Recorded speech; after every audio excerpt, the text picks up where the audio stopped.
नमस्कार, मी संजय गोडे. आपण बघत आहात लोकनायक न्यूज. मी आज उभा आहे रोहल्स या ठिकाणी. बघू शकता की या ठिकाणी एवढ्या मोठ्या प्रमाणात रिक्षा उभ्या आहेत.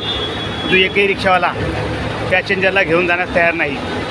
त्यामुळे वाहतूक विभाग, समतानगर यांनी या रिक्षावाल्यावर कारवाई केली पाहिजे अशी मागणी सामान्य जनतेतून होत आहे. तसेच आमच्या सूत्रानुसार अशी माहिती मिळाली आहे की काही वाहतूक पोलीस काही चांगल्या रिक्षावाल्यांना दंड आकारतात, वरून त्यांना दारूची मागणी करतात व दारू नाही दिलास म्हणतात की तुला मी पोलीस स्टेशनला घेऊन जाईन, शिवीगाळी करतात, आरेरावी करतात.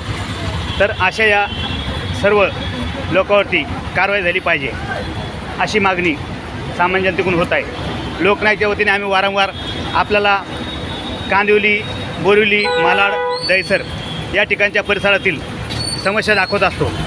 बघू शकता की एवढी सगळी पब्लिक आहे, रिक्षावाले त्यांना घेत नाही. त्यामुळे सर्वांना पायी चालावं लागते. बातमी आवडल्यास सबस्क्राईब करा, लाईक करा, शेअर करा, कमेंट करा. मी संजय गोडे, बघत राहा लोकनायक न्यूज.